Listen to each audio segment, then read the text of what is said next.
एक अनसुनी कहानी महाभारत के पात्रों और घटनाओं के बीच घटित होती है, जिसमें गहरे रहस्य और रणनीतिक चालें छुपी हुई हैं। इस कहानी में एक साधु अपने शिष्यों को महत्वपूर्ण ज्ञान देते हैं, जबकि दो राजा राजगद्दी के लिए गंभीर बातचीत करते हैं। कहानी में एक महाकवि का द्वंद्व होता है, जहां तलवारें टकराती हैं और एक नायक धोखे का सामना करता है। इस अनसुनी कहानी में एक गांव का उत्सव और एक मां का शोक भरा पल दर्शाया गया है, जो जीवन के सुख और दुख को उजागर करता है। कहानी में एक दिव्य रथ का आगमन होता है, साथ ही पांडवों और उनके सहयोगियों की रणनीति भी प्रदर्शित होती है। इस कहानी में एक साधु का ध्यान और भगवद गीता का महत्वपूर्ण प्रसंग है, जिसमें कृष्ण और अर्जुन का संवाद होता है।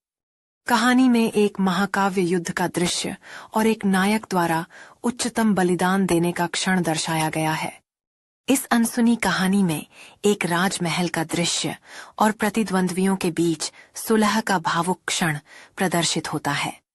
यह कहानी एकता के प्रतीक के रूप में योद्धाओं की दृढ़ता और आशा का क्षण प्रस्तुत करती है, जब दिव्य प्राणी उनकी सहायता के लिए प्रकट होता है।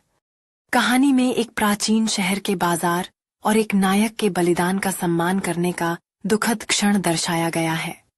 इस कहानी में एक युवा लड़की अपनी दादी से महाभारत की कहानियां सुनती है, जबकि एक योद्धा अपनी तकदीर का सामना करने के लिए तैयार होता है।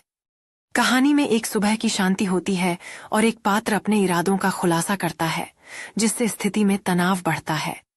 इस अनसुनी कहानी में बुजुर्गों की सभा और एक नायक का अपने परिवार से विदाई का भावनात्मक क्षण दर्शाया गया है। कहानी में हिमालय की भव्यता और एक गुप्त बैठक का पल दर्शाया गया है, जहां नापाक योजनाएं बनाई जाती हैं।